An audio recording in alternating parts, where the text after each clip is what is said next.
آپ کو پتہ ہے مجھے پہلی بار پتا چلا کہ وضو کرنے کا کیا مطلب ہے۔ وضو کرنے کا مطلب ہے ہاتھ دھونے کے معنی ہے اے اللہ میرا نامہ اعمال دائیں ہاتھ میں ادا کرنا۔ کلی کرنے کا مطلب ہے اے اللہ میری زبان کو شہادت کے کلمات پر مضبوط کرنا۔ ناک میں پانی ڈالنا، اے اللہ مجھے جنت کی خوشبو عطا کرنا۔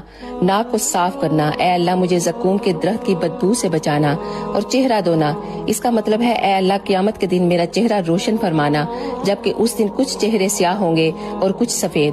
کوہنیوں تک ہاتھ دھونا، دائیں ہاتھ، اے اللہ مجھے دائیں ہاتھ والوں میں شامل فرمانا۔